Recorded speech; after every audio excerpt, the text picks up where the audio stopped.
नमस्कार। आप सभी को हमारी चिल्ड्रन रिसर्च इंटरनेशनल में हम आपका हार्दिक स्वागत करते हैं। आज आप लोग विशेष प्रशिक्षण के लिए आप आए हुए हैं और यह लगातार यह प्रशिक्षण का सत्र चलेगी। अभी के सत्र में आज हम पढ़ेंगे वह है नवजात शिशु के देखभाल। कल हमने जाना बच्चे का जन्म होता है और उसके बाद स्तनपान कैसे कराए जाते हैं, इसके बारे में हमने कल जाना। आज जानेंगे उस नवजात शिशु का, हम 2 से 2.5 महीने का जो शिशु होता है उसका क्या क्या देखभाल हम करेंगे। तो आपने देखा होगा सबसे सुखद पल जो होता है वो कौन सा होता है। सबसे सुखद पल होता है, एक अच्छा अनुभव होता है जब हमारे यहाँ कोई शिशु जन्म लेता है।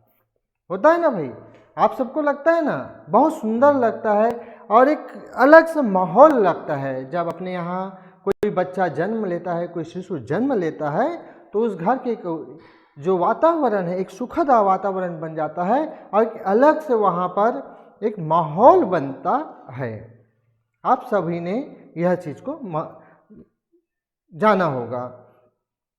तो यह जो न्यू बॉर्न होता है, छोटे बच्चे होते हैं, छोटे बच्चे का हमें कैसे केयर करना है और किस तरह से हम ऐसा काम करें छोटे बच्चों में ताकि बच्चे का किसी भी प्रकार का कोई नुकसान न हो और एक अच्छा हम केयर करेंगे और कैसे हमें देखभाल करना है, इसके बारे में आज जानते हैं। इस सत्र में इतना जानेंगे छोटे बच्चे का, नवजात शिशु का।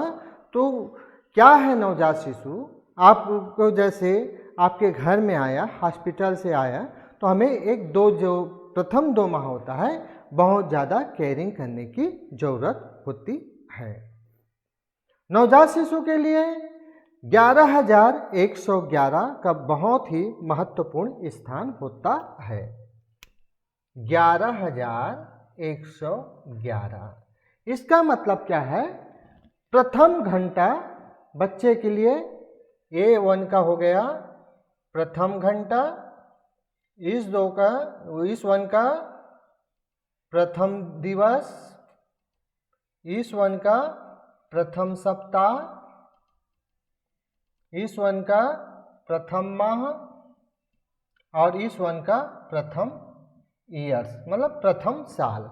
इस तरह से 11,111 का नवजात शिशु में बहुत ज़्यादा महत्वपूर्ण होता है। ये चीज़ याद रख लीजिए। नवजात शिशु के बारे में आपको कोई पूछे, आपको फर्ज बताना है, क्योंकि आप एक केयर गिवर के रूप में यहाँ पर आए हैं, एक कार्यकर्ता के रूप में आप यहाँ पर आए हो। तो ये होता है प्रथम दिवस, प्रथम घंटा, प्रथम दिवस, प्रथम सप्ताह, प्रथम माह और प्रथम साल बच्चे के लिए बहुत ही महत्वपूर्ण होता है, जिसमें हम पढ़ेंगे अभी प्रथम सप्ताह और प्रथम माह के बारे में जानेंगे। तो बच्चा जो होता है क्या होता है, छोटा बच्चा जो होता है बहुत ही नाजुक होता है, तो उसकी हमें देखभाल करना है, तो बहुत ही सावधानी पूर्वक उसको देखभाल करना है। तो सबसे पहला जो आता है बच्चे केयरिंग करने का, बच्चे को देखभाल करने का, वह होता है स्वच्छ एवं सफाई।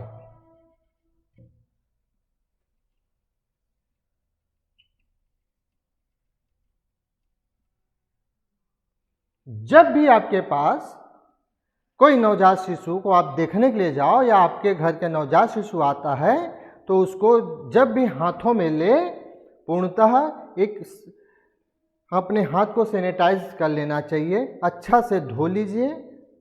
धोने का जो स्टेप होता है ना, ऐसा अच्छा से धोने के बाद सैनिटाइज कर लीजिए।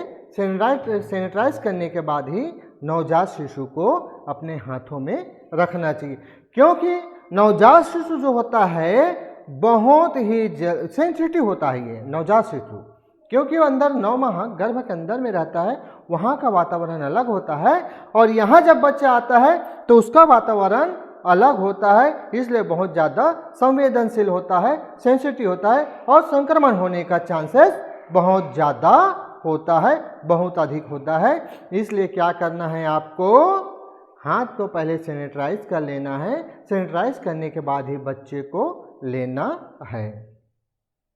अब बच्चे को कैसे लेना है, ऐसे नहीं, बच्चे को जब लेना हो तो उसको गर्म कपड़े पे लपेट लेना चाहिए और लेना चाहिए। लेकिन बच्चे को लेते समय उसको भी सावधानी पूर्वक पकड़ना है। ये जैसे छोटा सा नवजात शिशु आया तो उसको ऐसा सहारा देके, ऐसा ऐसा ऐसा, ये भी एक कला होता है पकड़ने का, और इसको ऐसा पकड़ना है, ये ऐसा। इस तरह से नवजात शिशु को सहारा देके एक रीढ़ की हड्डी जो होती है ना, यहाँ पर रीढ़ की हड्डी में ऐसा करना है, और इसका गला को, क्योंकि इसका गला जो होता है नाजुक होता है, वह गला इधर ऐसा मतलब गला बन नहीं पाता है उससे का, तो गला को बना के ऐसा करके उसको पकड़ना है और पूरे गर्म कपड़े में उसको लपेट के रखना होगा। सहारा देके पकड़ लिए। अब स्नान कराना है बच्चे को, तो कैसे स्नान कराना चाहिए बच्चे को, सीधा सा पकड़े और रगड़ रगड़ के नहला दिए, नहीं, क्योंकि जो छोटा बच्चा होता है उसका जो स्किन होता है बहुत ही नाजुक होता है और संक्रमण होने का चांसेस बहुत ज़्यादा होता है। इसलिए छोटे बच्चे को नहलाते समय भी एक कुनकुना हल्का पानी से ऐसा रखे, सहारा देकर ऐसा पकड़े और इस तरह से ऐसा ऐसा ऐसा ऐसा करके हल्का हल्का हल्का हल्का हाथों से उसको नहलाना चाहिए। अब आता है क्या हम छोटे बच्चे को मालिश करें?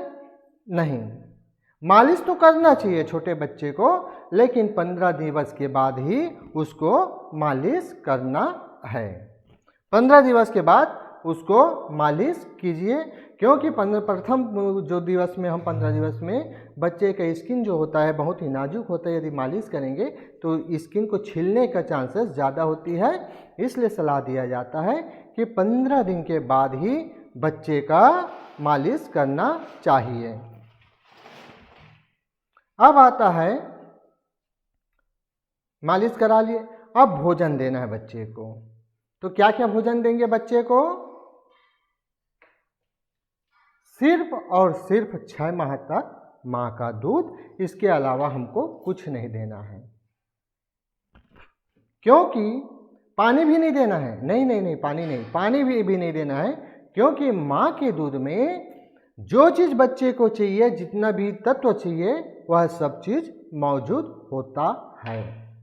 इसलिए 6 माह तक सिर्फ और सिर्फ माँ का दूध। 6 माह के उपरांत हम लोग जो ऊपरी आहार वगैरह देंगे उसका अलग से विषय रहेगा। अभी हमें नवजात शिशु की केयरिंग के बारे में जानना है। तो हमने ये दे दिया, कपड़ा होता है तो बच्चे को गर्म कपड़ा में लपेट कर हमेशा रखना है, ज़्यादा उसको मतलब बाहर नहीं ले जाना है। और जो सुबह सुबह जो होता है ना, कुनकुना धूप बच्चे को दिखा देना चाहिए, ताकि बच्चे को उसमें क्या मिले, विटामिन डी मिलेगा ना अभी विटामिन डी। अब ये नहीं भैया विटामिन डी है धूप दिखाना है तो आप दोपहर को धूप दिखा रहे हो, दिस इज द रॉन्ग।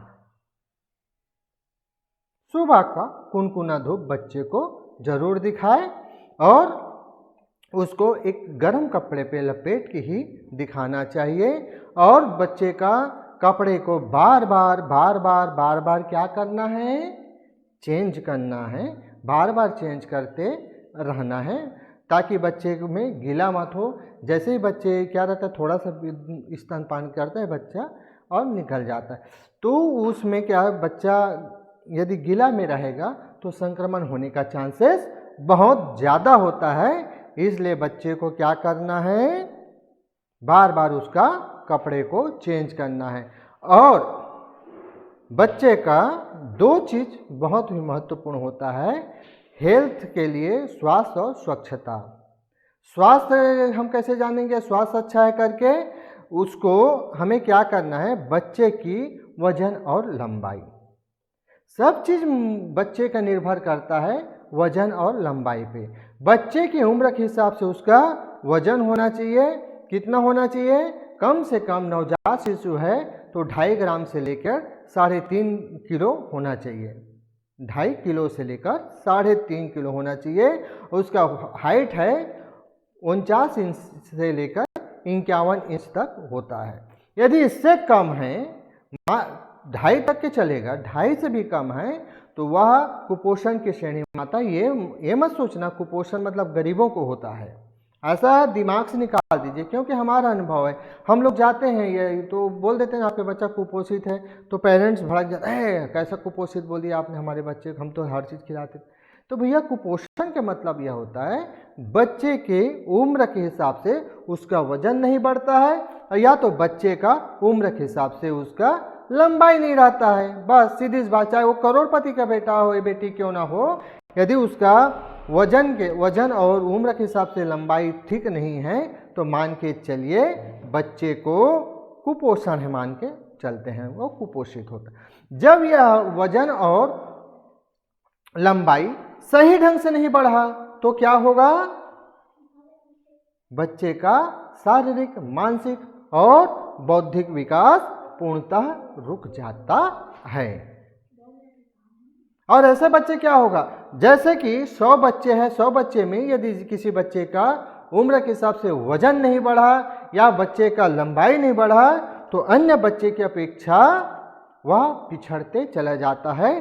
क्योंकि जो ब्रेन होता है ना, शरीर बच्चे का जो ब्रेन होता है उसका 95% जो हिस्सा है प्रथम 6 साल में होता है।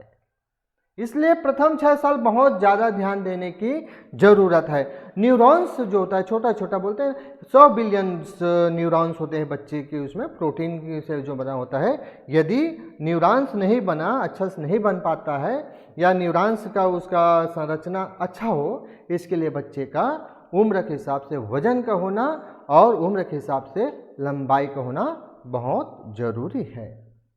समझ में आ गया यहाँ तक? यदि लंबाई सही नहीं है, यदि बच्चे का वजन सही नहीं है तो क्या होगा, बच्चा कुपोषण के श्रेणी में आ जाएगा और बच्चा पिछड़ते हुए चला जाता है। अब आता है 15 दिन के बाद बच्चे का अच्छा से मालिश करना चाहिए। 15 दिन के बाद जितना अच्छा से मालिश करो, मालिश करना चाहिए। अब बच्चा जो होता है, छोटा जो नवजात शिशु होता है, एक चीज़ देखना, वह कुछ भी चीज़ को व्यक्त करता है तो वह रो के व्यक्त करता है। करता ही नहीं करता है, रोते ही नहीं आपके यहाँ बच्चे लोग?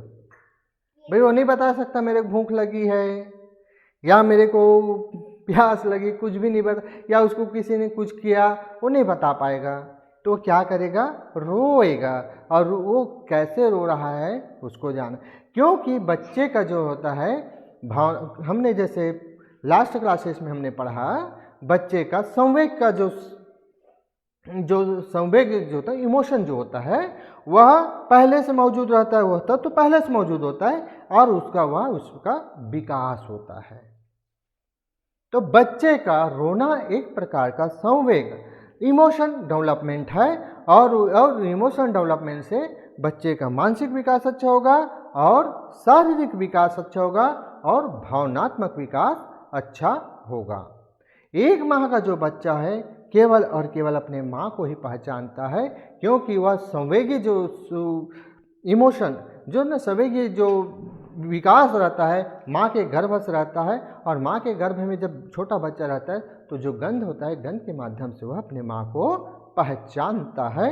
तो इस प्रकार से हमें क्या करना है, नवजात शिशु का एक हमें देखभाल करना है और एक ऐसा माहौल बनाएं बच्चे के लिए, एक सुखद चाइल्ड फ्रेंडली होम बनाएं बच्चे के लिए। और जब छोटा रहता है, नवजात ही अवस्था में रहता है, तो भी हम बच्चे को लेते हैं तो उसके साथ बात करने का प्रयास कीजिए। ये ऐसा थोड़ा थोड़ा बात करें, ऐसा करें ऐसा करें, तो उसमें क्या होता है, बहुत जल्दी से बच्चे में भावनात्मक और मानसिक विकास होता है और बोली भाषा का विकास बहुत ही अच्छा होगा। बच्चे को किसी भी प्रकार के गंदे हाथों से नहीं छूना चाहिए। बच्चे को एक अच्छा से स्तनपान कराना चाहिए। स्तनपान वाले में हमने बताया कि कैसे स्तनपान कराना है, क्या कराना है।